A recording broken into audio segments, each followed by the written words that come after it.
We gon' run it. Hit the field, blast off. Watch them all fall. This is AFC North Talk. Got me hype, it's about to be a touchdown. Got the Ravens, Steelers, Bengals, and the Browns. Are you listening? It's time to get it hype. Tune in when the season poppin'. Yeah, we going live. Hey, knock 'em out. Hey, first down, going hard. Yes, indeed. AFC North Talk. Let's go. Hey, AFC North Talk.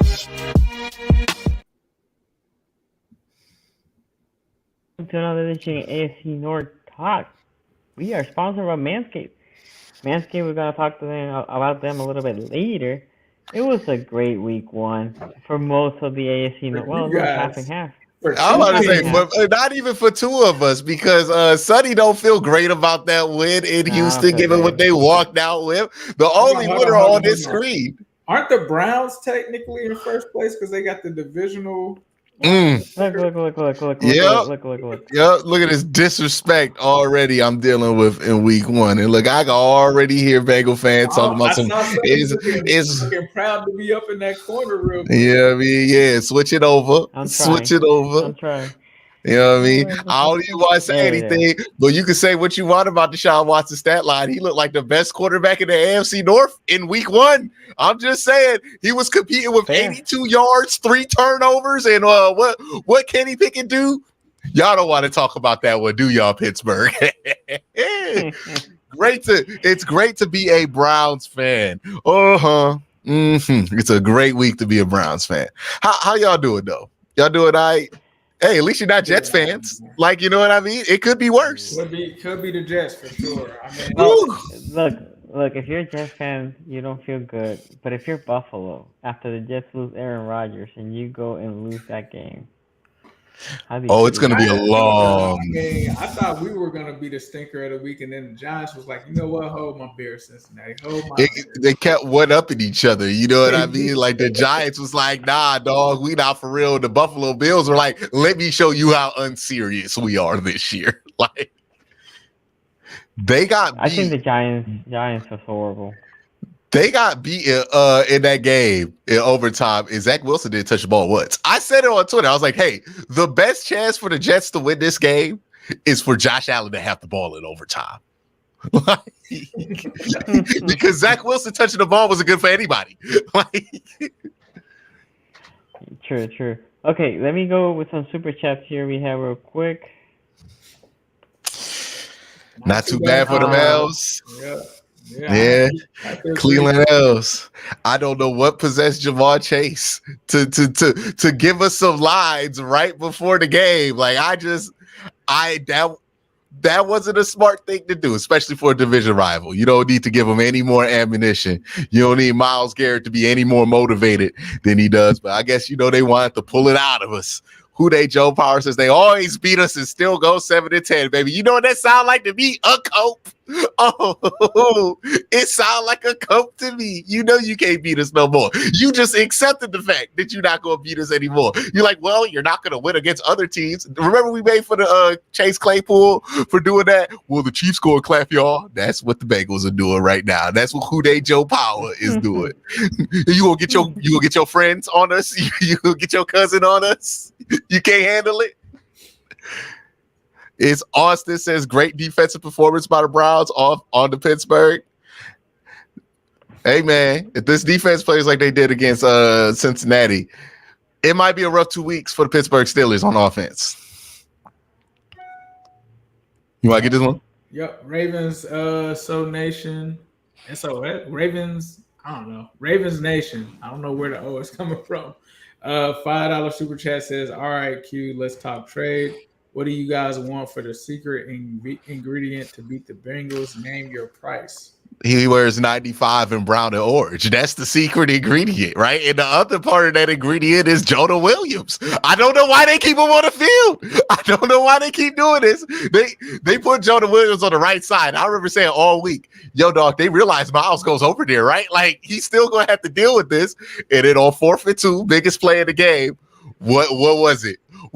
Ace, what happened? I don't know, bro. They call me a Jonah hater, man, but reality set in. Reality of Jonah Williams set in.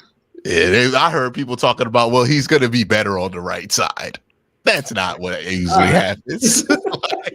We all on this show have watched him struggle with athletic edge rushers and speed and power edge rushers.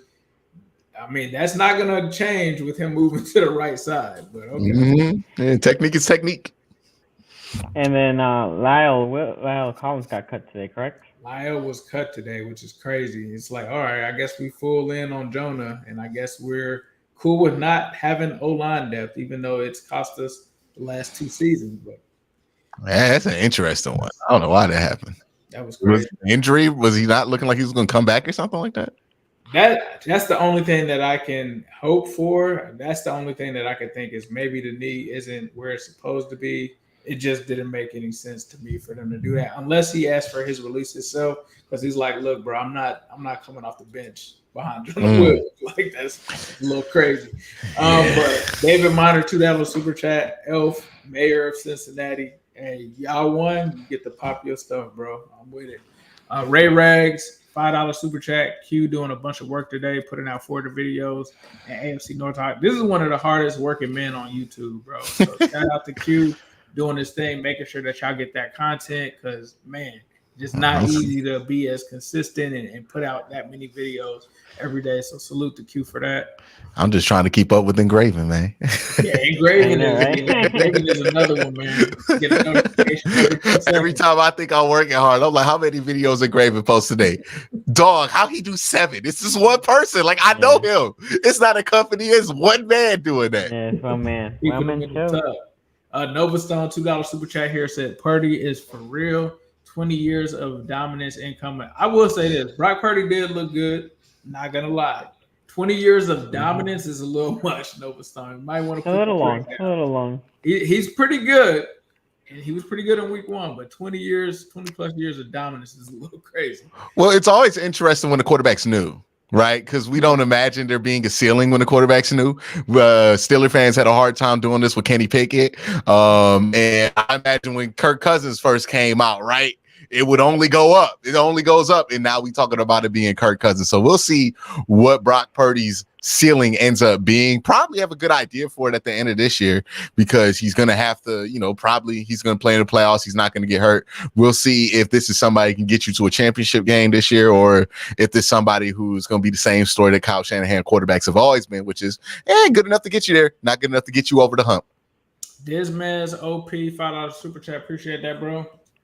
Says, as a Steelers fan, he's only here so I don't get fined. Hey, I respect to that, man, because it usually get a little lonely in there with the Steelers fans last year. They were here and then they wouldn't be here. So much respect to you, bro, for showing up. Hey, it gotta suck getting beat down at home, dog. That's gotta be. That's crazy. Greer Flow, $2 super chat. Q, will the Browns have a top 10 historic defense?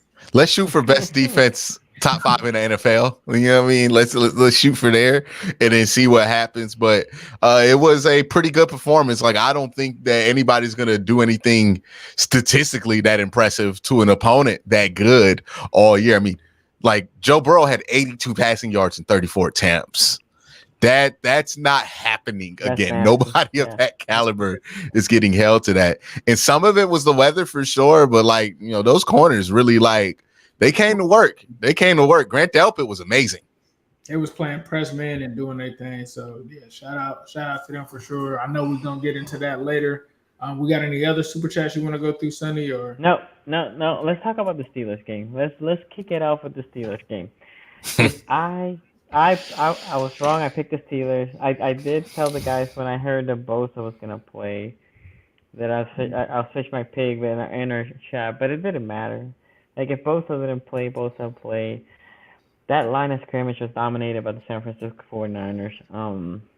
There was no running game. Kenny Pickett. Did you see that one run that Najee Harris bounced outside, and like it seemed like he could not like burst at all. Like, it just he doesn't burst. I was like, I thought he popped something because he just could not get to the second gear. It was incredible. I think when the mic is popping, Sonny. You got some static coming from your mic. Yeah, while he figures that out, Ace, go ahead and. Yeah, I'll go ahead and pick up. I mean, honestly, This is why you don't put stock into the preseason, guys. Like buying into the whole Kenny Pickett he has elite potential and all of that off of preseason games. I get it. The guy played better, but at the end of the day, it's always a mixed bag. There's always vanilla defenses. And I mean, this was a good defense in the 49ers. It was a good team in the 49ers where I've experienced it myself. If you are not ready to play against them, you will get boat raced. It happened to us in, I think, 2019 or something like that. This team is good. I mean, they're one of the top teams in the NFL for a reason. They're one of the NFC favorites for a reason. And in this game, they just pretty much inserted their will against the Steelers, which kind of shocked me, right? Because we have seen the Steelers really compete in these week one tough matchups. In this one, Kenny Pickett just didn't look like the guy that you would expect. I mean, he had really bad turnovers that were things that we kind of saw early in the season last year, and he kind of toned down a little bit as the season went on. But that just looked like, Kenny, come on, bro. Like you're throwing up some prayers here right to the defense to take your team out of the game. They just weren't able to get anything started. They did pretty well from a pass rush standpoint because TJ Watt ended up with the 3 sacks, but they were dominated, I feel like, in the trenches with that questionable offensive line. The secondary that we had questions about in terms of the corners, Pat P looks like he needs to hit the retirement button because he is not that guy anymore. Brandon Ayuk pretty much took the old man he pretty much committed elderly abuse. Again. Yeah, it was only him too, because like Pete was good for most of the game, and then like Ayuk would get matched up on him, and like he took it personal against Pat Pete. like it was nasty. That was elderly abuse out there. I don't think that this spells the end for the Steelers. The other big things were some of the losses that they had. You talk about Cam Hayward, you talk about Deontay Johnson going down. That adds insult to injury, in my opinion, just because we all know how much Cam Hayward means to that defensive line and what he means to that room. I did like what I saw from Keanu Benton, though, which I was a big fan of his coming out in the draft. But Kenny, the 2 costly turnovers, really had 3. Yes, I watched the tape. Yes, Fred Warner dropped that interception. I don't think I just looked at the box score and didn't watch the game. Najee Harris, we've been already telling you guys about Najee Harris. 6 carries for 31 yards, bro. Yeah. Your leading receiver is Allen Robinson. I know Q is about to go in on that. Look, Ace, when your leading receiver is Allen Robinson, you know what that tells me? The game wasn't close because your leading receiver was Allen Robinson. Like, yeah, man gets no meaningful touches. That Allen Robinson got like 5 of those receptions in like the 4th quarter because that's what Allen Robinson does his best work. Right.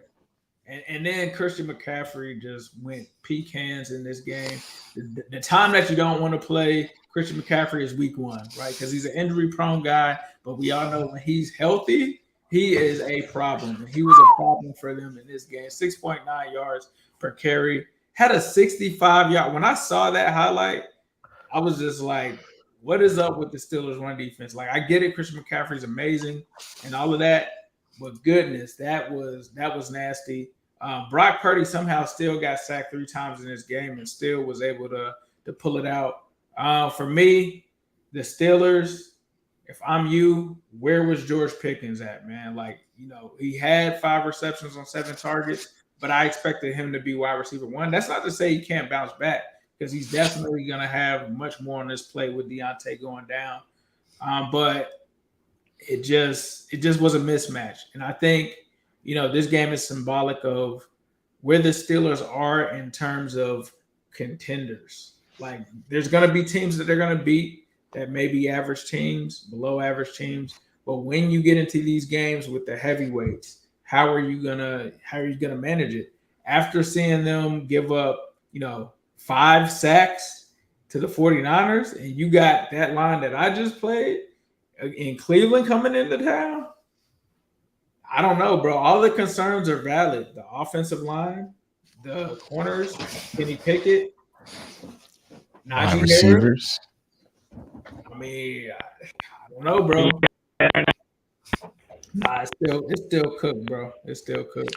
It might be your Bluetooth connection. That might be it. You might be near something that's disturb or up in your Bluetooth.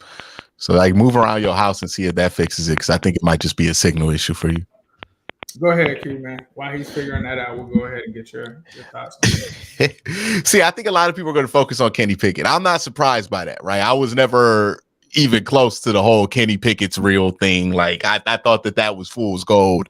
It was going to show itself. I'm not surprised that the Pittsburgh Steelers offense sucks. It's Matt Canada. It's Kenny Pickett. Why would you believe anything else? Like, what about those two gave anybody any benefit of the doubt? Even Steeler fans knew if they didn't think Kenny Pickett was garbage, they knew that Matt Canada was garbage. He ran bare at the 5-yard line.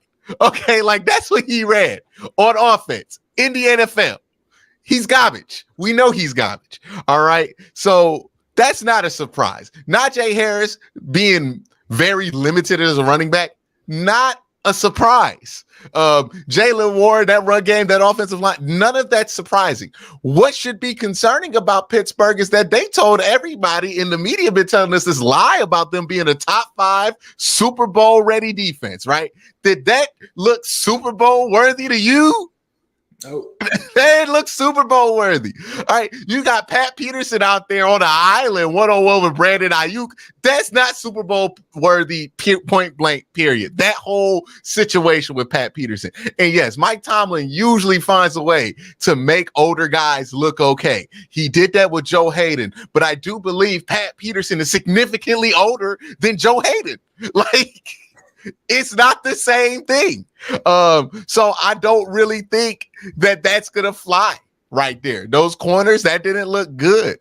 TJ Watt had a really good game, 3 sacks, had a forced fumble. He did it late in the game when it was already decided, but he had himself a good game. Minka, I would imagine he did stuff, right? They'll figure stuff out with Minka, but not having Cam Hayward for 8 weeks, that's a big deal. Deontay Johnson out, that's a huge deal. And this situation's not going to get any better, right? The defense is not what they thought it was in Pittsburgh. It's a good defense. It might be a pretty good defense. It's not an elite defense. It's not a top 5 Super Bowl ready defense. It's just pretty good. And when you have a pretty good defense and your offense is trash, this is what happens. You have a low margin of error for victory. You turn the ball over 1 or 2 times. Next thing you know, the game gets away from you. That run defense wasn't terrible. They made 2 mistakes in that game, right? Christian McCaffrey took advantage of them, had 2 big runs in that game, and then that was it, right? Their defense is good.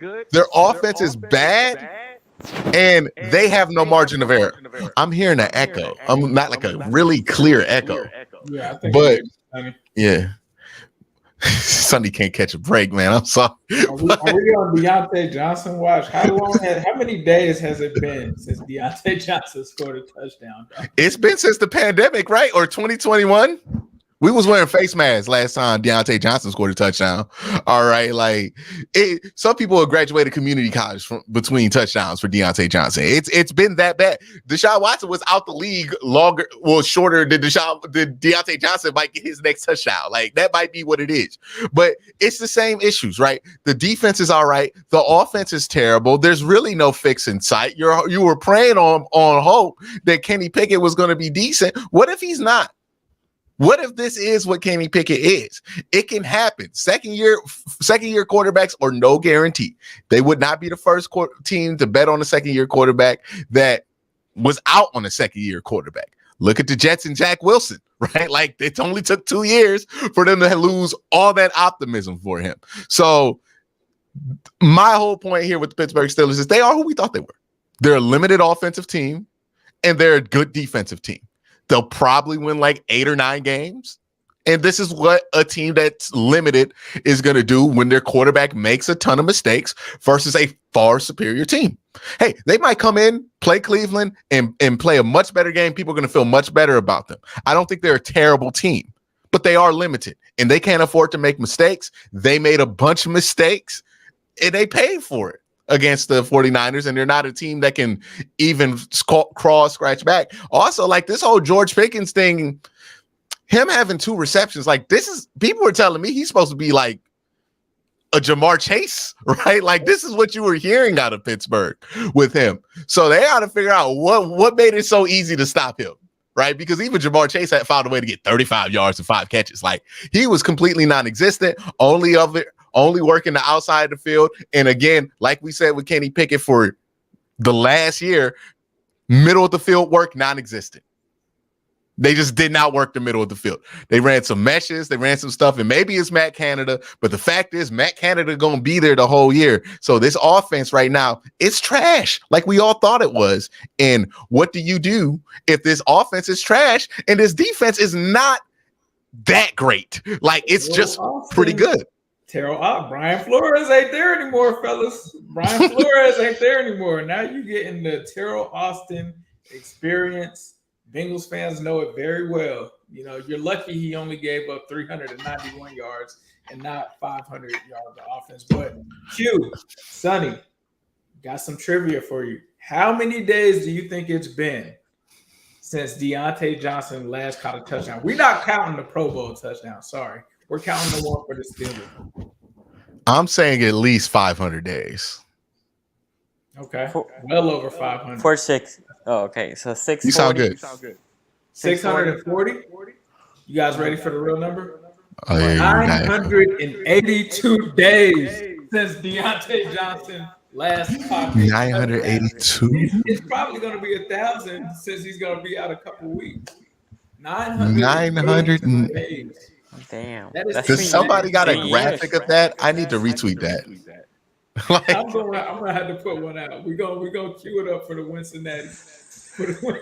980 days. January 3rd. What was the 21 was the last time Deontay Johnson scored a touchdown for this dog? Deontay Johnson hasn't once scored a touchdown since I moved.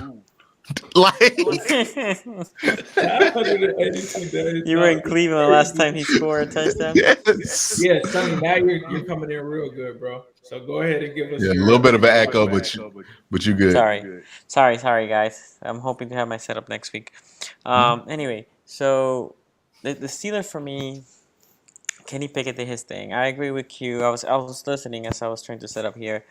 Matt Canada needs to help his young QB, right? The problem was there was a total domination for that line of scrimmage, so the running game was non-existent.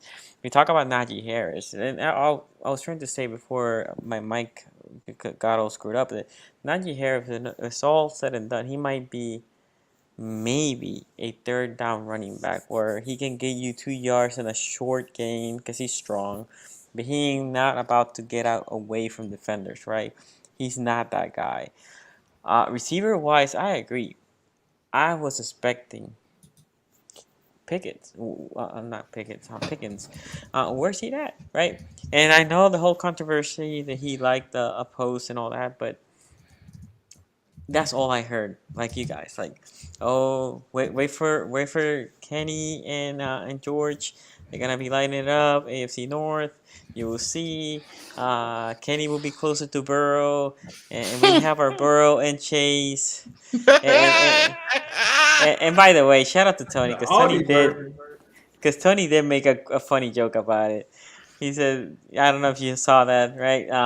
Anyway, you guys can check that out. Yeah.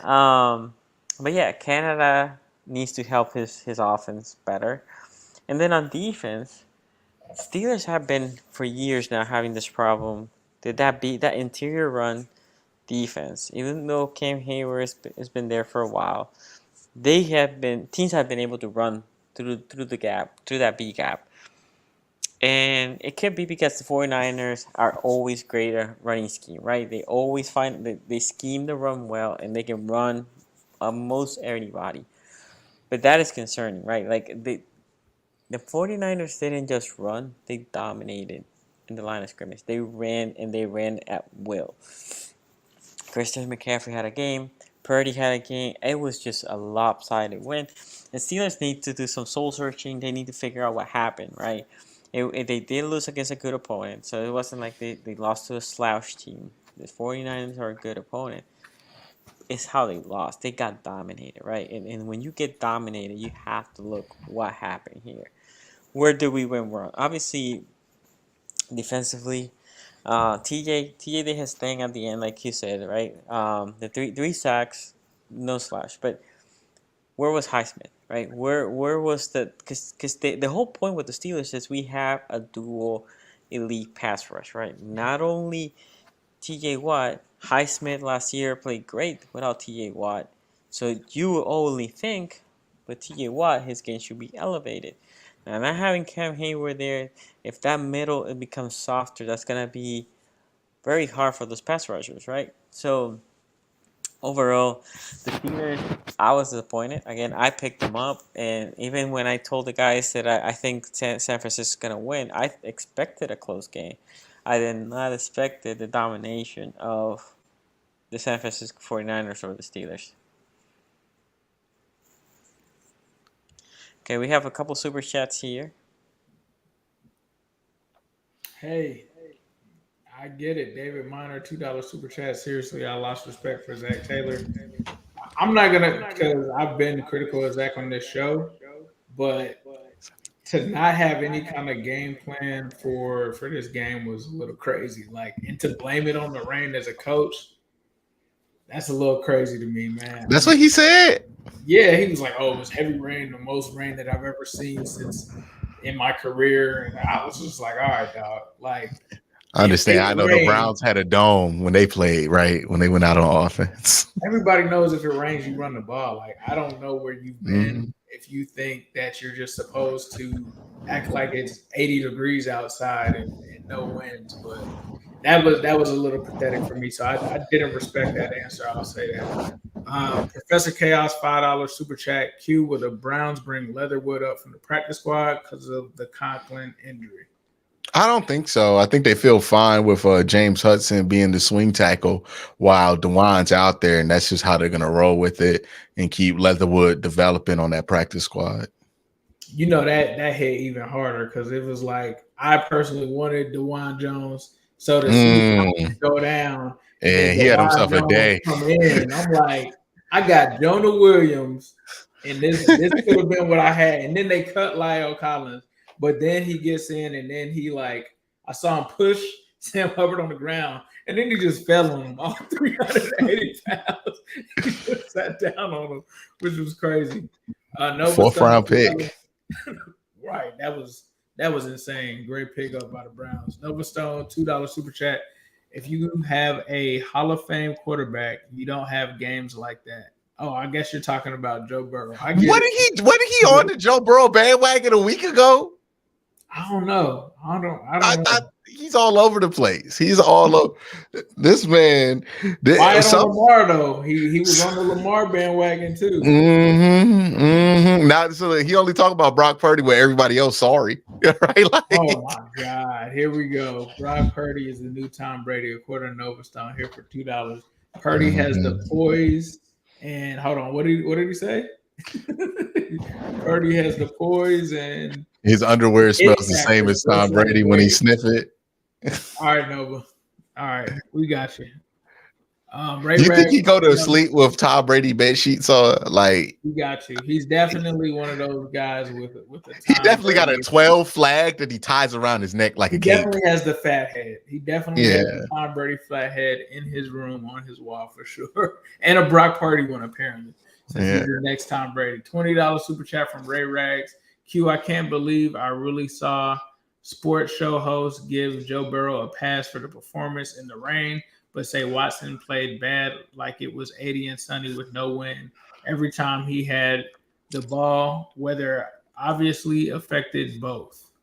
Yeah, I mean, like people, there are people who just don't want for the Watson thing to work out for the Browns because of their own reasons. And, they're going to be unfair about it, right? But we all know that Watson did what he needed to do to win the game. You had to find a way to be productive. At the end of the day, Watson got 2 touchdowns and Joe Burrow had 2 first downs. Like, somebody had to find a way to move the ball in that game. It ended up being Deshaun Watson, and that's what's going to be what helps the team win. So, the more they stack up wins, the less people can say about them. And if this Browns team ends up with 12, 13, 14 wins, it's not going to be much that anybody can say about that, no matter how disingenuous they want to be about it.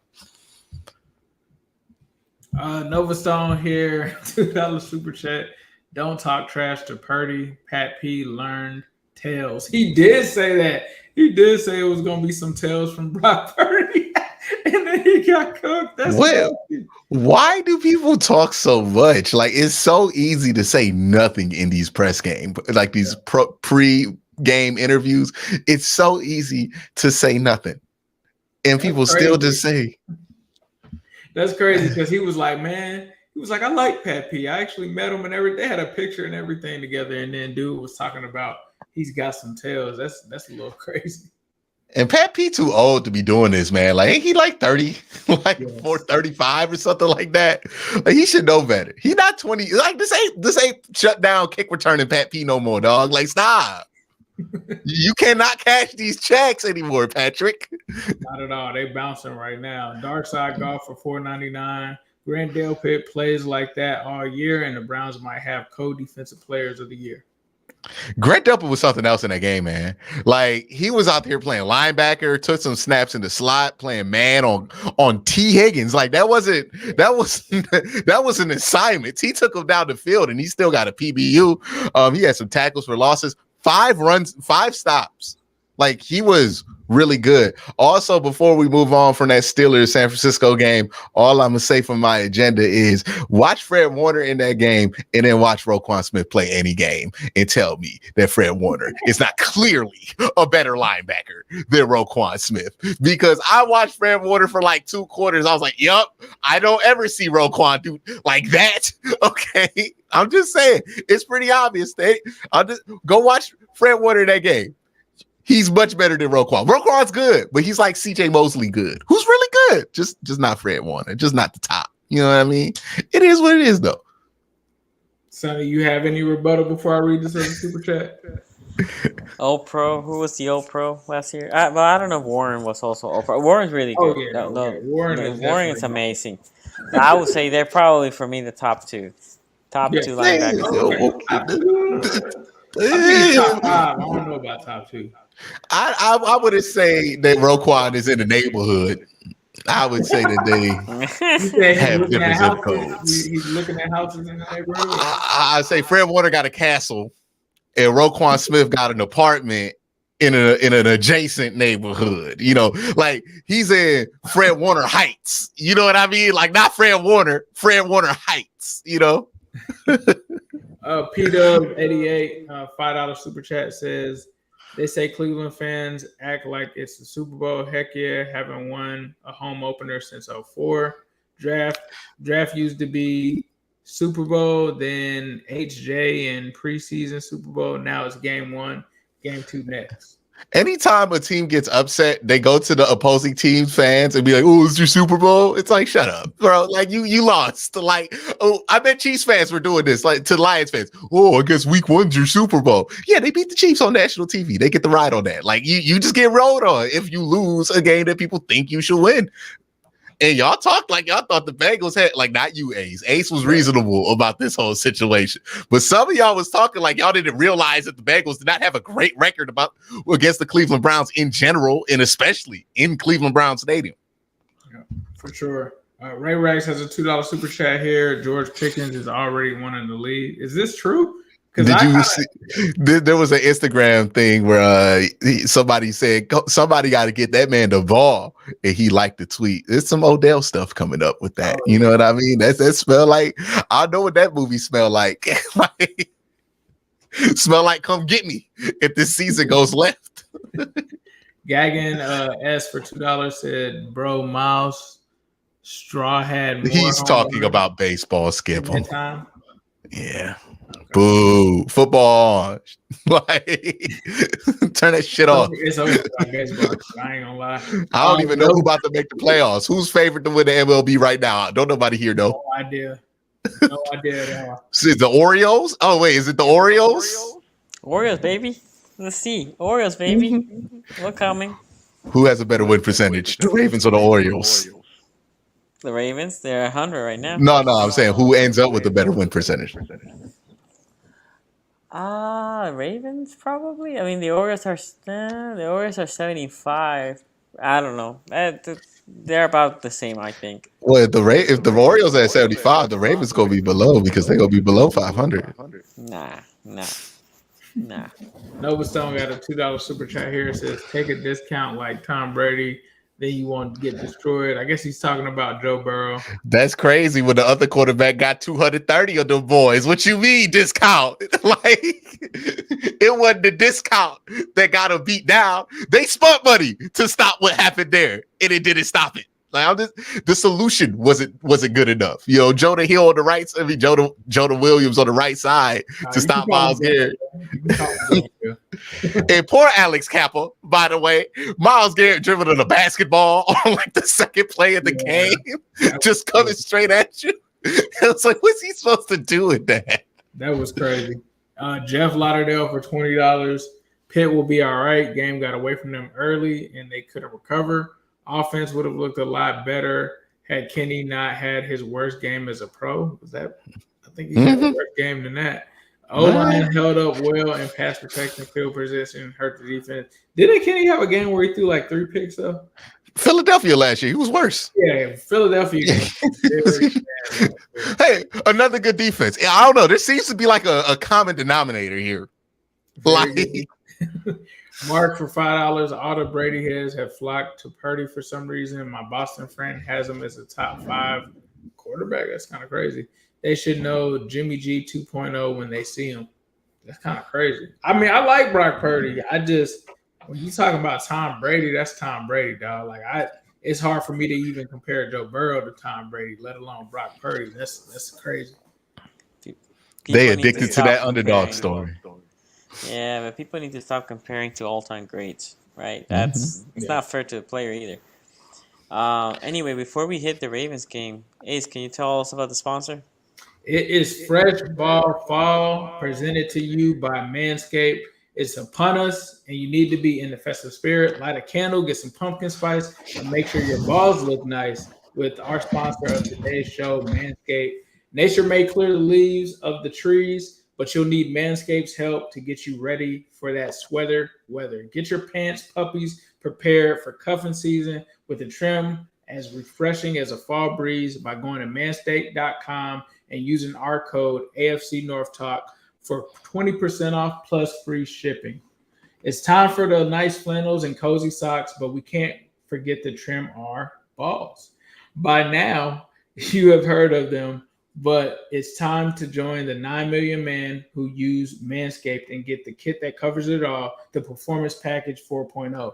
It starts with the Lawnmower 4.0 trimmer with advanced skin-safe technology that reduces nicks and cuts to make raking the leaves a lot less painful. Plus, the Lawnmower is a technical masterpiece. It has a 7,000 RPM motor, a multi-function on and off switch that can engage a travel lock, and a built-in 4000K LED spotlight to help you see the parts of your body you haven't looked at in years. Once you've cleared the driveway, the Performance Package comes in hot with products to cool you down, the Crop Preserver Ball Deodorant and the Crop Reviver Ball Spray Toner, one to prevent stink and the other to clear it up. With a soothing aloe vera formula, move over to pumpkin spice. Fresh balls are the smell of the season. That's kind of crazy. The Premium Package 4.0 caps it off with 2 free gifts, the Manscaped Boxers and the Shed Travel Bag.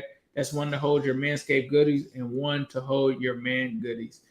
Bring in fall the right way and get 20% off with free shipping using our code AFC North Talk at manscaped.com. That's 20% off with free shipping at manscaped.com, and use our code AFC North Talk. As the leaves fall, make sure you have it all with Manscaped. I will say those boxers, clutch. They are super comfortable. I would just get the bag just for the boxers alone. Look, for my 200 plus pound brothers out here, y'all will understand why I'm saying this. But that waistband's still straight, dog. Like, you know what I mean? Like, it's tough out here. You know, you carrying a little extra weight. It get tough out here on the waistbands. They be all flimsy. You gotta buy new underwear because your drawers look raggedy. Yeah, that waistband still Manscaped. It look like I ironed it for real. Yeah. I was Manscaped's great products. Everything that I use from Manscaped has been great. So that definitely check them out. Use our promo code. Helps the channel. Sponsor has been great for us, and their products are fantastic. Anyway, let's talk about the Ravens game before we go to the AFC North showdown of the week. I'll go get us kicking it. That game I was there. Yeah, it's been my first game in 3 years. I am in T Bank, and it happened something that Q alluded to. The offense was gonna start slow. I have to say, I J.K. Dobbins 2 years ago he tore his ACL and he tore his whole knee in a preseason game, and after that, the Ravens went completely away from just playing anybody any snaps in the preseason. I never understood why, right? Like I was like, you can basically just be conservative, but just play a couple snaps in the preseason. Because they look out of sync, especially in that first half. And not only that, D'Amico, also the new coach, and in my understanding, he's calling the plays over there in the Texans. He said, you guys are new to the offense. We're gonna zero blitz, and he zero blitz a lot in that first half. Second half as well, but he blitzed like there was no tomorrow, and they couldn't handle the blitz early on. I think they caught them off guard. Lamar, in my opinion, had one of his worst games as a pro. Um, if I take the rookie year out of the equation, um, he looked off. He had his moments that he was good. Under pressure, obviously, he was not great. We'll talk about Deshaun Watson later, but something that Deshaun Watson did under pressure, he was like, okay, let me run it, right? Like if they gonna pressure me quickly, they're gonna open gaps, and let me just escape and go ahead and give me some yards. Lamar did it a couple times. There was some miscommunications a couple of times where people were aligned. Um, yeah, that interception with Lamar, the decision was bad. He was pressured, but still, the decision to throw was bad. He threw behind the receiver for easy pick. Two fumbles. One he was gonna throw, and the ball just left his arms. Like it wasn't even a pass. It just and then the other one he was running, but he left the ball over here away from his body, and somebody just with one finger, um, hit it. Also, the Ravens lost 4 starters in this game. J.K. Dobbins, we knew J.K. Dobbins. We know now that he's lost for the year. That's Um, brutal, man. Because then he was it an ACL his first time, or was it an Achilles? no, ACL was before. Now it's an Yeah, and then it's an Achilles. Achilles. Okay. Is it the same leg? That's what I'm not sure if it's in the same leg, but it's sad, right? I like J.K. It sucks for him. I was telling somebody that I know he hold out this year, trying to get paid, and I don't know who pays him going forward, right? Because now he has 2 major injuries, and he has Hmm. been hurt more than he has played. And Anyway, speaking of Marcus, injuries, where is Ronnie Stanley at? And week to week, and week to week, Linderbaum, week and to week. Linderbaum week to what? And then Mark Andrews because he didn't even play. Mark Andrews didn't play. I thought the whole Mark Andrews because the weather was iffy. And I think the Ravens thought that they didn't need, which I mean ended up being the case. They didn't need Mark Andrews because their depth on tight ends for this game. Um, so that happened, and then Marlon Humphrey, obviously he was gonna be out. But the thing is, we'll talk about in the preview for next week. The rumor is neither Stanley and Linderbaum will be back for this week, which is a big blow when you lose 2 out of the 5 in 1 week. And Marcus Williams was the other one that got hurt. He's probably out between 4 to 6 weeks, so that's not great. The rumor was he tore his pec. I don't know if that was confirmed. So we'll shall see with that. So that was a big blow. But other than that, offensively, Zay Flowers was amazing, as advertised. Zay Flowers was shifty, making people miss. They used him all over, short, deep, jet sweep. I mean, I was at a point I was like, damn, they're like overusing this guy. Odell was good. On the 2 passes he was good. He got open. He sold a PI. He had 2 PI calls. One was definitely a PI. The other one, he did a great acting job, in my opinion. I wouldn't call that a PI. But anyway, he got it. That's savviness. I think it was against Stingley. That was just savviness on the part of Odell. Bateman had a couple catches. The running game was okay. Didn't really get going. So offensively, they're very sluggish. On defense, on the other side, Odafe Owe. And y'all know I'm not here always praising Odafe Owe. You're in a toxic relationship with him. Yeah, I do have a toxic relationship with him. But he was playing in the Tunsil side. And he was working Tunsil. Like, you saw Tunsil struggling sometimes to get Odafe Owe. Odafe Owe was getting to backfield pressuring CJ Stroud. Ojabo got that fumble, but it wasn't. It's one of those that, Odafe Owe pressure and Marabike also pressure from the other side, and then Ojabo CJ Stroud was trying to escape, and Ojabo happened to be nearby, and then Ojabo also got their right tackle. They lost the right tackle, in which the right tackle is not great, but the backup right tackle, he beat him. Ooh, he was ass. Yeah, so like 60 something. Yeah. So but the defense overall, there was some pressure throughout the game. Not a lot of sacks, but some pressure. Linebacker wise, PQ had a good game. Roquan had a historic game for the Ravens. He got 18 tackles, couple for loss. Corners did okay, but again, the offense they were playing, it wasn't like a stellar offense. But they played good for what they were. Hamilton and all that. Obviously, the defense only gave up 3 field goals. So that was a great performance by the defense. The question is, going against a better offense, how those corners will hold, how the pass rusher will be. But overall, it was one of those games that I left the game thinking, this wasn't our best performance. I'm glad we got the W, but it wasn't our best performance. It wasn't a game that you're like, oh my God, yes, you were going to dominate this year, right? I expected them to start slow, but it was a little bit slower and a little bit sluggish. And now we'll see with the two great O-lines out to see how that affect us. I'll go ahead. I'll start with my observations of the Texans, specifically CJ Stroud. Son, you got to learn how to step up in a pocket. Like, every time anybody got any pressure on him, it looked like he was in the mad dash to lose as many yards as possible, because sometimes he would go back, turn around, try to go back the other way. He lost like 15 yards on one sack.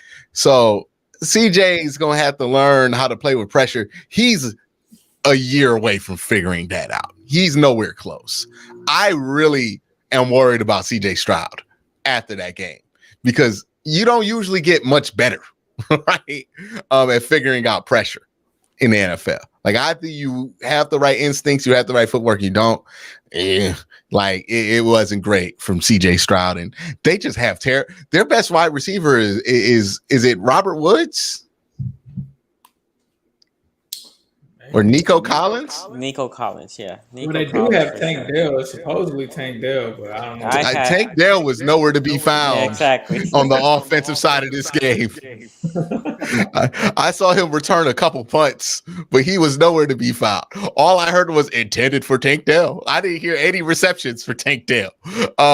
So I don't know where he was in this game. But yeah, it's gonna be a long year for the Texans. They're not very good. Will Anderson does look good.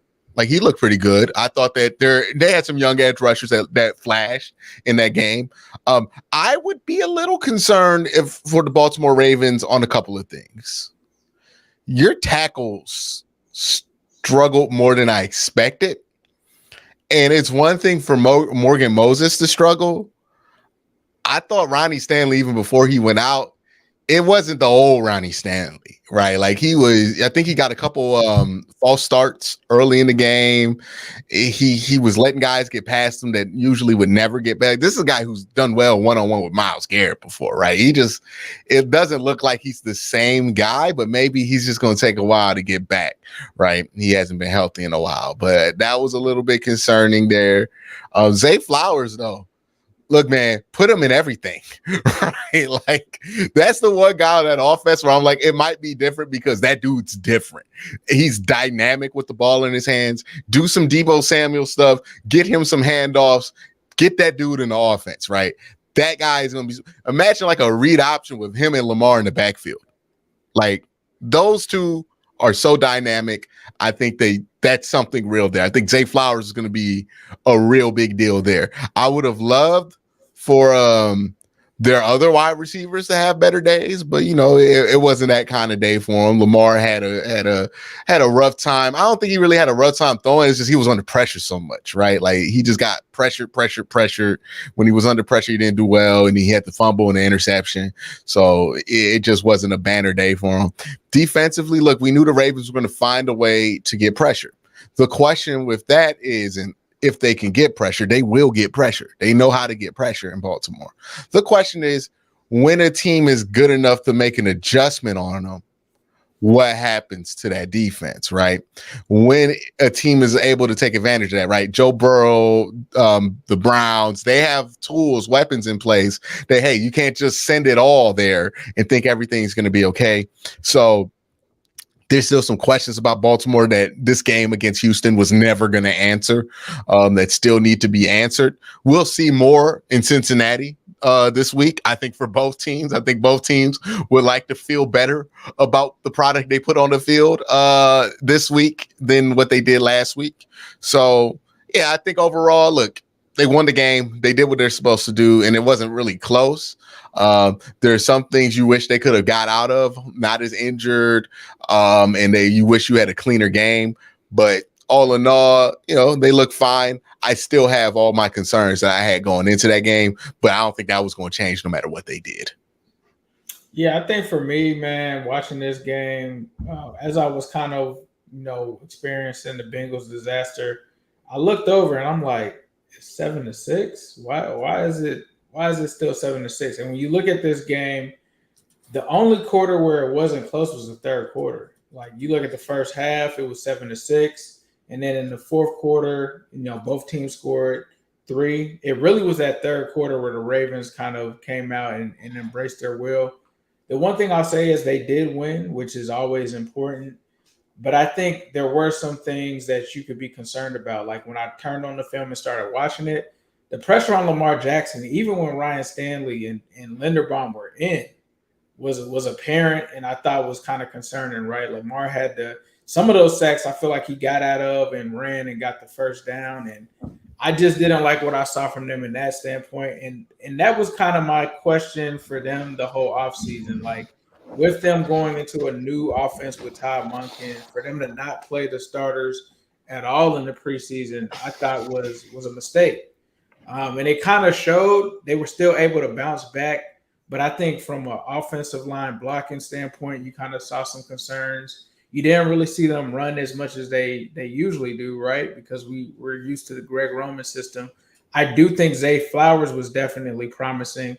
I expected more, though, out of the backup tight end. Like Isaiah Likely, I expected to see a little more with him, especially with Mark Andrews not being out there. But maybe it is a thing where the tight end is just not a huge part of the Monken offense. I'm not sure for sure. It sucks about J.K. Dobbins because I really thought that he was doing his thing.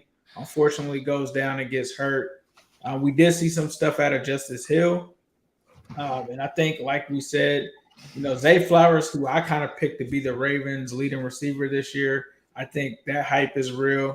Outside of that, defensively, they kind of did what I kind of expected them to do in terms of getting pressure. And I think that was a really good sign for the Ravens in this game. They were able to get pressure from all over the place. So you talk about Pat Queen having a sack. You talk about Roquan, right? And even some of the defensive linemen, Justin Matabuke, who we kind of talked about and we're big on. I know that I ranked him up there in the AFC North when it came to the defensive tackles. He did his thing. Ajabo finally was able to get on the board to start the season off with a bang, as he ended the season with a bang, coming back and getting that sack against the Bengals. I'm not too concerned about this game for them. I think it did show some possible issues, and I think the worst part about it was them losing the players like Sonny kind of mentioned, like Teddy Linderbaum, Ronnie Stanley. You talk about Marcus Williams in terms of the safety. That's tough for them. But I thought overall they did what they were supposed to do. They came out in the second half, handled business in the third, got up 2 touchdowns, didn't allow anything, and then were able to pretty much cruise to a win. So I think at the end of the day, they did what they needed to do, which was win. It wasn't, the prettiest game, but they did what they needed to do to win the game. So I thought that the Ravens went out and had a good one. The bright spots, as I said, you talk about Roquan on defense, the 16 tackles. That obviously was a bright spot for them. And then Zay Flowers. So where they go moving forward, we'll have to see. But at least this Ravens team still knows how to put out wins, whether it looks good or not. They pretty much showed their experience of being able to pull out the win, and they covered. They did what they were expected to win by 10 points. They did that. And obviously they also did this without Mark Andrews. So that's something to take note of as well. So we'll see what they do in week 2, but they did what they needed to do. And hopefully that's just a game that they needed. They kind of needed in the preseason to get adjusted to the mocking offense, and we'll see where it goes going forward. Hold on, you're on mute, Sonny. Can't hear you. Look around, everybody on mute. Sorry. We have a couple super chats here. Noah Stone here said John Madden compared Tom Brady to Montana in 02. I mean, John Madden is the GOAT in terms of being a football mind. Oh my goodness, $4.99 super chat. Appreciate that. Shout out to all the AFC North teams. Cleveland is for real. We coming. Go Dogs. I mean, Elves or maybe Gremlins. Super Gremlin. To go back to the John Madden super chat, is the implication from Nova Stone is that him saying that and John Madden saying that are the same thing? Come on, dog. Are you serious? Nova Stone for $2 says LJ was rusty after the injury, still played well. Number 2 MVP. I would have called what he did play well, but he won. Also lost the turnover battle and still won convincingly. Poor Texans. Happened in another game too. We'll talk about it. It did. I set myself up for that one. Yeah, you walked right into the trap, man. I was like, all right, well, we gonna throw this screen right at it. Let's see. We got one from Rowe for $13.99. Let's be honest, the O-line was terrible. Lamar was accurate. Let's be real. We ran in touchdowns instead of passing them inside the 5. So he had no TDs, but let's chill on Lamar Jackson was horrible. Talk, he was sloppy. Wait. Who said it was horrible? I said he had a bad game. He did have one of his, in my opinion, he had one of his worst games. I don't think it was horrible, but I don't. A bad game for Lamar Jackson, yeah. Exactly. So this is my point. And I don't. You two also have franchise quarterback. There's a different bar, right? CJ Stroud could have had a worse game than Lamar, with all said and done. He's a rookie, right? You talk about whoever also, but when you get paid as Deshaun Watson, as Joe Burrow, as Lamar Jackson, there's a different bar. I cannot go and say, oh, well, Lamar had a decent game. No, a decent game does not cut it when you take so much out of the cap because you're supposed to perform and above your normal quarterback. Yep. Lamar Jackson, that pick was bad, and the 2 fumbles were bad, right? It wasn't like on the pick the guy made an extremely amazing read and jumped the ball. It wasn't like on the fumble the guy just punched it out. Both fumbles were bad. Now, I'm not saying, oh my God, Lamar was horrible, we need to replace him. No, what I'm saying is, for what Lamar, where me, where all Ravens fans, the level of expectation that you had on Lamar, that was a subpar game. And we'll talk about the Bengals game later. But if you're a Bengals fan and you also look at, you say like, well, Burrow had a bad game too, Yeah, right? bro, definitely had a bad game. You're not gonna I hear mean, like there is not even like a qualifier. 82 yards ain't gonna do it. Yeah. So when you talk about Lamar's game, yeah, it wasn't great. It was not great. Was it atrocious? No, atrocious game probably will lose you the game. But you cannot. I understand some Ravens fans. You want to defend our guy, right? And I get that. But you cannot objectively look and say like, oh yeah, no, he had a good game. No, no, he made bad decisions a couple times, and he should have played better. Now, that was he the only one that should have played better? No, no, that whole offense on the offensive side, you basically have Safe Flowers. They had, in my opinion, a great game, and the rest of the guys had a mid to a subpar game. That's it. Oh my goodness, for $4.99 here says, I bet you already got this question, but do you think the Browns should sign Lyle Collins? I think it's a no-brainer, even though Big Thanos is holding it down. I don't think he's trying to sit the bench. Like, I think that might be part of it with Leal or his health. Either way, I don't think that's a he signed somewhere immediately situation. I think that's a wait till the second half of the season to see what happens with that. It might be an Odell Beckham last year situation, Dude might right? be on the Jets tomorrow the way that offensive line looked last night. They were starting Dwayne Brown? Yes. Dwayne Brown is 1 year younger than Joe Thomas, who just got inducted to the Hall of Fame. That's who they had out there protect. He's almost older than Aaron Rodgers, who he was trying to protect. It was crazy. And then they had Mekhi Becton out there on the other side. What was they thinking? How did they think that was going to be cool? I don't know, dog. I know the Seahawks just signed 41-year-old Jason Peters. That's crazy. Dog, people were hitting me up talking about the Browns should sign Jason Peters. I'm like, he was not good when he was playing 2 years ago. Like, for sure. Nova Stone, $2 super chat. No, son. He said, don't compare the legends John did. He's John Madden. He's a legend. John Madden can compare to other legend. He's in the Hall of Fame. Of course he can. Yeah, I said, let me include myself, Noah Stone. I would say all of us should not do it. That was my point. Like, you can say trades, like, it might remind you this and that, but when you say, oh, this guy is the next, like, unnecessarily pressure to a guy that's playing good. No, this is no He didn't even say he's the next Steve Young. He just went immediately to Brady. Yeah, exactly. Yeah, Anyway, big showdown in the AFC North Talk. Big showdown, right? We had a bang. We started the year.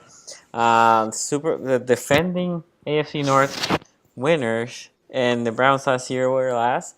But you can see the uptick. Go ahead, Q. I just want to point out we got one quarterback making 280. Oh no, the 275. Lamar's at 260, and then Deshaun's at 230. That's almost $900 million of quarterbacks in this division. Yeah, lots of money spread in this division on the quarterback for sure. Look, for me, I will say this. I understand the conditions were great. And we talk about the calf injury with Burrow. So obviously, he might be limited in mobility as, things that he might want to do. It's the first game of the season. You don't want to get hurt. Let me start with Myles Garrett because he was unreal again. Well, let's not call it unreal because this dude is just doing that now on a consistent basis. He was phenomenal. That D-line was phenomenal as well.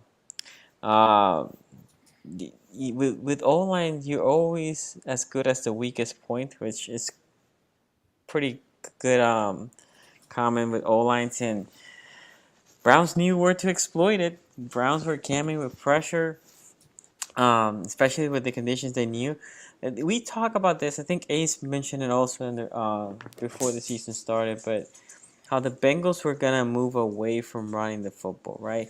I think a couple teams are doing that. I think the Vikings are another team that basically said, "No, we're not gonna run this year." I never understood that in this division because in this division, what happened on Sunday it could be a normal weather day as the season progresses, right? It's something I never understood also from the Buffalo Bills. When the Buffalo Bills have been a team like, oh yeah, we can throw all over the field, and then they win the home field advantage, and comes December and January, conditions are bad, they cannot run the ball, they cannot throw it well. So that strategy, you will see if they pivot from it a little bit. In the case of Deshaun Watson, one thing I saw in this game is Deshaun Watson is a guy that tends to hold the ball, right? And that's been through his career. But something I did see was he ran more than what I'm used to seeing Deshaun Watson run. He basically saw the play's not there, maybe because the conditions too. Conditions aren't great. I'm gonna run for this first down. I'm gonna run for the touchdown.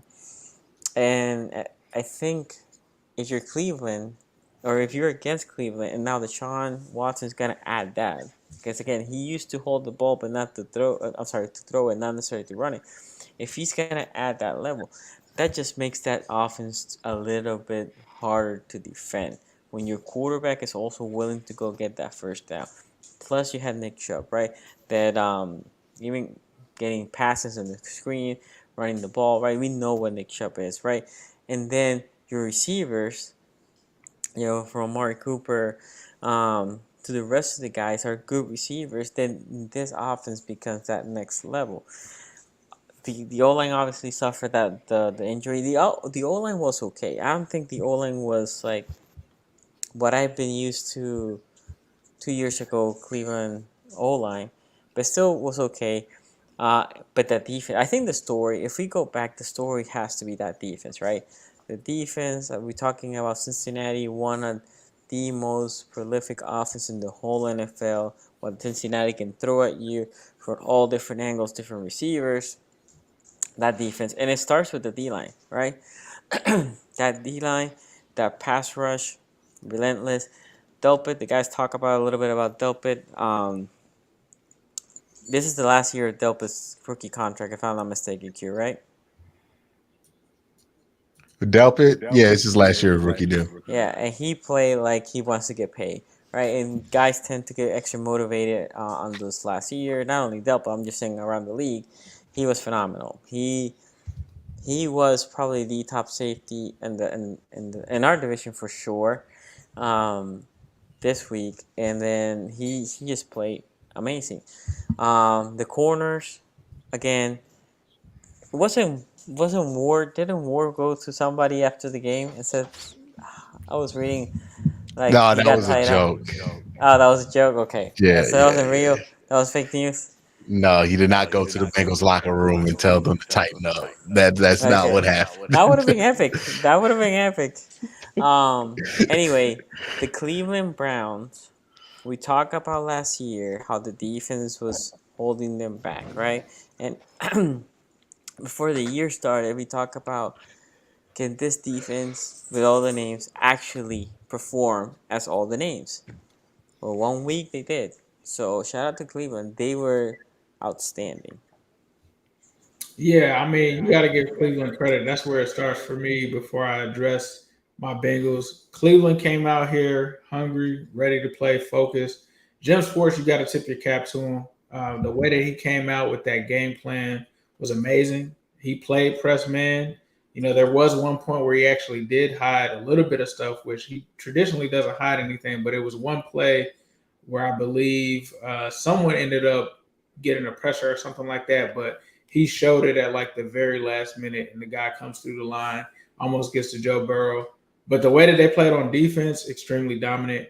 Kevin Stefanski, I got to tip my cap to him. Apparently, him and Zach Taylor didn't know it was going to rain. He adjusted correctly. Running the ball, not giving up on Nick Chubb, still running some smart pass routes in those conditions. And Deshaun Watson doing his thing when it mattered. I mean, they had a play where they stacked their three receivers over to the right to get the Bengals to overcommit, and Deshaun Watson runs it in for a touchdown. That's great play calling from their side. So, for me, there's been a lot of excuses, which I hate to hear about the weather. The Browns played in the same weather. The Browns punter punted in the same weather. The Browns kicker kicked in the same weather. Deshaun Watson threw in the same weather. Both of these teams played in the same conditions. So to me, the better team on Sunday won. They communicated a lot better. They executed a lot better. They were just a better team. Now, as far as the Bengals, the offense, I don't feel like they were looking at this game with the importance that they should, given the history of what has transpired. This has been a team that Joe Burrow has historically struggled against. They didn't play their starters in the preseason. They're celebrating Joe Burrow's contract on Saturday like they don't have a game Sunday. And then they still gave the bulletin board material with Jamar Chase saying the thing about the Elves. This is not a team that you match up well against. They've had your number for pretty much the last 7 games, right? They're 6-1 against the Bengals in their last 7 games. You don't really have an answer for Myles Garrett. You don't really have an answer so far for Nick Chubb. And those guys really hurt you in this game. Now, for the offensive line, although I know the metrics are going to say that they didn't play good and all of that, to me, coming out of this game with only 2 sacks given up was crazy to me. Like, Myles Garrett still dominated. They were still in Joe Burrow's lap all of the time. I'm just glad that this wasn't a 4, 5, and 6 sack game like it could have been. Offensively, nobody played good. I mean, this is on Burrow. This is definitely on Burrow. When you throw for 82 yards, dog, I don't care. That is on you as well. Like, yes, it's on the staff, but Burrow also played his part in it. He didn't look comfortable, which, in my opinion, when Jamar Chase came out and said, Joe, if you're not ready to go mentally and you need just another game, that honestly, dog, with the results that we just saw now, you probably should have sat out this game because the results would have probably been the same 0-1. But seeing him out there kind of shook was a little weird, and then also seeing him rub his knee and stuff, like I don't even know what that's about. But hey, it is what it is. And then the other thing is T. Higgins. Clearly, the contract is in his head. I'm not taking away from the Browns defenders because they were on him. But there was one play where he just ran the wrong route, and Joe Burrow's looking at him like, "What's going on?" And clearly, it's because they announced the whole he's not a part of the Bengals' future plans. So we have to stay tuned for that and see how that's going to play out. But you got to also give credit to the Browns corners, man. I mean, MJ Emerson played a hell of a game. Quincy talked about it. The safety played a hell of a game. He made that play on T. Higgins, which nobody would really make that play. He ends up making that play, Grant Delpit, on a deep pass there. Jamar Chase was pretty much kept in check. Tyler Boyd wasn't really there either. And I mean, from a standpoint of all the 3 phases, Cleveland was able to do their thing. I know people are talking about, give Brad Robbins a pass. I'm not doing it, bro. The first 5 punts were horrible for Brad Robbins in that game. I mean, we even had a chance, which I don't know whether to blame Zach or him, where we were, we never got into the red zone, but we were on, I think, like the 37. It was 4th down. And it's like, clearly the rails are about to go off of this game. And Brad Robbins punts it in their territory for a touchback. And I was just like, dog, what are we doing? McPherson missed the field goal. And I don't want to make excuses for him because we saw Hopkins go out there and make plenty of field goals throughout the game. Majority of some of the points and some of the drives ended in field goals for Cleveland where he didn't miss any of them. And then from a return standpoint, Charlie Jones just looked slow. I mean, honestly. So offensively, it was a disaster. Special teams, it was a disaster. Coaching-wise, it was a disaster. The lone bright spot in this game was probably the Bengals defense for them being able to hold up as long as they could. In the second half, that's when the dam pretty much opened up. But for them to get the pressure that they were getting was somewhat surprising to me because this is a good Cleveland line. Trey Hendrickson did his thing, but to see other guys other than just Trey Hendrickson do some things was pretty surprising. Zach Carter, I know I've kind of talked about him a little bit, ends up being the person that actually hit the deflection on Deshaun for it to be an interception. And then you talk about Dax Hill. So the Bengals defense did what they could. They just got no help from anybody else. But again, when Deshaun ran that one in, I literally was watching the drive when they were in the red zone. I'm like, Deshaun Watson can run, guys. You might want to watch the run. And then he ends up running it in for a touchdown. So, the only decent spot was the Bengals defense.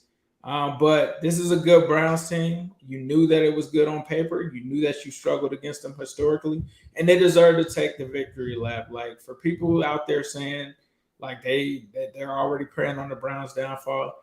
Bro, they got your number. You gotta shake their hand, and you gotta give credit where it's due. They came out and dominated the Bengals week 1, and they deserve to celebrate. Now I don't know if Deshaun Watson should be having parties at his house after a game, but they deserve to definitely.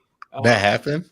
Yes, that happened. I saw the video. At first, I didn't believe it because I'm like, nah, y'all just talking about the locker room, right? And then I got the clip of Deshaun Watson at the crib with some of the homies like celebrate. I'll send it to you, Q. But yeah, the Browns, kudos to them. You know, they definitely solved the K York issue with Dustin Hopkins. That definitely showed week 1. But yeah, Bengals were pretty much outclassed. You're not gonna hear any excuses from me. Yeah. The Browns. So let's go through this first. My thoughts on the Browns offensively. Look, it was one of them games you had to do what you had to do. A lot of the concern about switching over this offense to being something more Deshaun Watson focused was, hey, how can they figure out the run game? One of the things I pointed out was DJ Reader was a thorn in the side the last time the Browns played the Bengals and really did shut down this run game. They were able to figure something out to get Nick Chubb to be more productive. He looked more like his normal self out there against the Bengals, had over 100 yards, I believe, on over 5 yards a carry. It's crazy how consistently he does that. So they were able to figure out the run game. The pass game, it wasn't happening, right? The ball just wasn't coming out right for both quarterbacks. It seemed like Deshaun was trying to make adjustments to how he was throwing it, and that never felt comfortable. There were definitely points left on the board, on the field, because of that lack of comfort. If this were, if he found some comfort earlier, there are definitely some opportunities. That trick play to Marquise Goodwin early in the game was wide open, but he just couldn't get the ball where he needed it to. So it ends up being short. Marquise has to come to the ball. There were opportunities to score even more points here for the Browns offense. So hopefully when they get better weather, better conditions, they execute. But what's important is that they did what they needed to do to win the game, and not just win the game convincingly. So that's really it for the offense. Special teams, Dustin Hopkins, thank God we got rid of K York, because could you imagine me watching K York kick them field goals in that weather? That would have been crazy. Mm-hmm. Yeah. It's a good thing they got rid of him. Defensively, I mean, like, what can I say that has not been said already? I feel like everybody said everything that can be said. Myles Garrett, when he has help, is a different beast, because it's not just that Myles doesn't have to be bothered on the other side. It's that now you have the freedom to move Myles around wherever you want. And here's the key part: whenever you want, right? Because they've always moved Myles around, but now they move him around. Like, you got to play a game of where's Myles when you're on the offensive line, because he'll be over on the right side for a couple plays. Then he'll be over on the left side for a couple plays. Now he's at linebacker. Like, he can be anywhere on the field, and he's clearly a threat to get there anywhere in the field. He was creating havoc all day. The Bengals had to get rid of the ball, I mean, like, almost immediately the whole game. Zadarius Smith was also doing well, getting pressures. I thought Dalvin Tomlinson was doing a good job holding up the middle of that pocket. And then this secondary, I mean, like, I can't say anything else. Martin Emerson was holding up one-on-one with Jamar Chase. That's crazy. I didn't think he would be able to do that. He did that. Greg Newsome was great in the slot, playing that middle of the field area, taking advantage of that. Grant Delpit was great the whole game, especially in the run defense area. And then Denzel Ward was Denzel Ward. Now, if this is the secondary that shows up every week, if this is the defense that shows up every week, this Browns team is a serious threat to anybody in the AFC and the NFL. But we have to see, right? That's why you play 17 games. That's why you play the whole season. You got to see what the whole body of work looks like. But week 1 looks pretty good for this Browns team. I'm excited to see what they do against Pittsburgh, because no disrespect to the Bengals, but this seems like something that they always find a way to do, right? They always find a way to put it together at home versus Cincinnati for whatever reason. Maybe it's because Jamar Chase gets them going. Maybe, like, I don't know what it is. It's clearly a matchup thing more than anything, right? Like, Jamar Chase saying elves is the elves did not spark that. It was more or less a matchup thing. But we have not seen that same level of success over the Pittsburgh Steelers, despite having a better roster than them, right? That's where I really need to see it. So, yeah, it's really good. You feel great about what you were able to do. And hopefully you see more from the offense in the coming weeks. But it's a great start for this Cleveland Browns team. It's a great start for this defense. And again, if that's the defense we see And like the AFC North has good defenses. That was by far the best defense in the AFC North. If that's what we get with this Browns team, and they still have Nick Chubb, they still have Deshaun Watson, this changes the trajectory of this team drastically. Right now, you're talking about a team as talented and you can make the argument more talented than some of the top teams in the NFL that's executing at that level. I mean, like, I don't know what anybody else does with that. And then they got Miles out here doing whatever he wants, and that has to be terrifying for an offensive lineman, that kind of freedom that he's allowed. It's going to be interesting to see if they can continue this. But so far, so good. Very excited with what this Browns team does. And the good thing, and the reason I'm super excited, is none of this was a surprise to me. I felt like this defense was going to be improved all camp. That's what I've been hearing from people at camp. That's what I've seen from them in the preseason. It wasn't a surprise that this defense was much improved because it seemed like it would. So everything looks like what it's supposed to look like, but it's 1 week. We'll see what happens next week. If they look good in Pittsburgh, some of y'all know why that means something, because the Browns have never looked good in Pittsburgh in the regular season. If they come out that game looking good in Pittsburgh, things have changed. That I'm full on the bandwagon after that. But I have to see that first. But I'm really excited about them right now.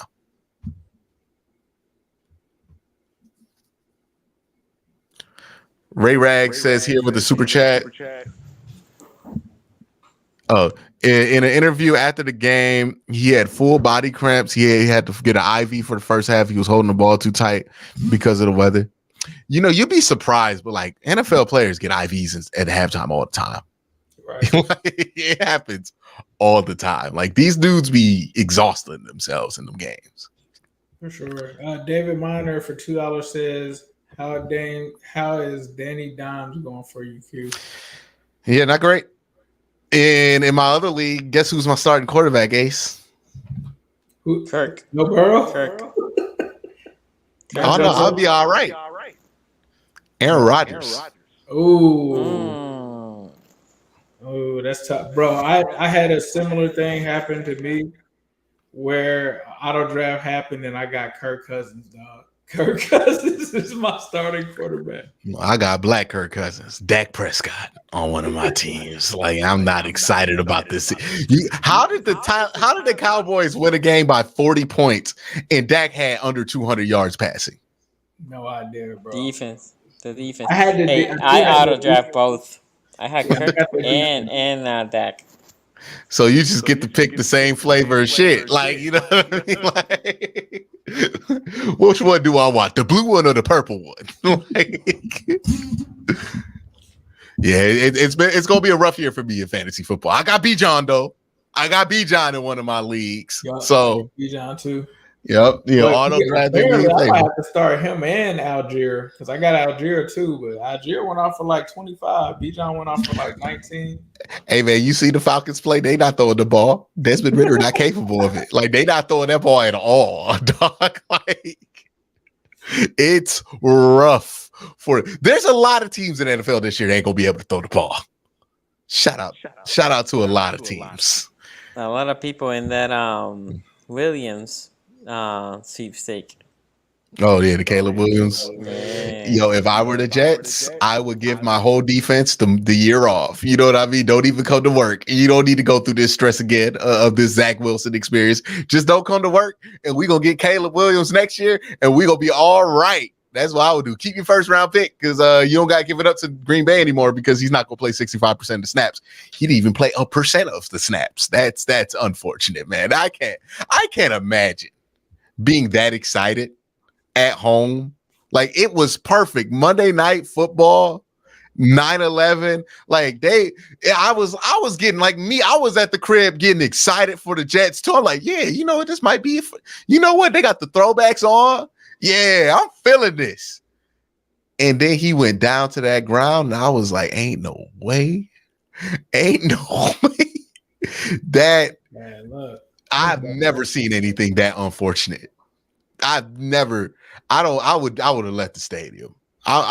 Those are great fans that they stayed in that stadium. because I've seen my fair share of heartbreak. Ace has seen his fair share of heartbreak. Even Sonny has seen his decent share of heartbreak. I wouldn't call it fair share, but decent share of heartbreak. And we ain't never seen no shit like that. That's crazy. That's absurd.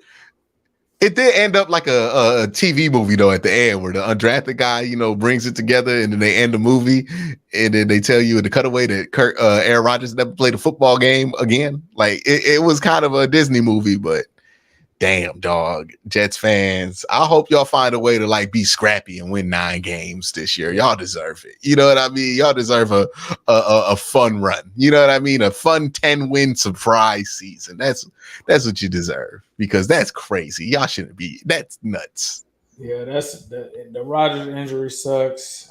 Even though it's a rival, the J.K. Dobbins one, that sucks. You know, obviously people from Ohio cheer for him at Ohio State. So both of them going down with those injuries, man. I just hope you never want to see anybody go down for the year, right? We watch football. We love football because we want to see the best players compete against each other. It's never fun when a star player goes down because I like watching JK and I like seeing what teams have to do to adjust to JK. Now we're not going to be able to see that. You know, it's not good for anybody, all of these injuries, and they have to figure out why all these Achilles injuries are happening because I swear I've seen more Achilles get ruptured in the last 5 years than the last 20 before. Yeah, I agree, man. Something is going on, but we appreciate you guys for tuning in to AFCNorthTalk.com. Once again, our sponsor for this show is Manscaped. Go to manscaped.com, enter that code AFC North Talk, get that package, and get your balls right for fall. Anything else that you guys want to say before we get out of here? My balls are all right for fall, so I'm good to go. Yes, sir. Thank you guys for tuning in to AFC North Talk.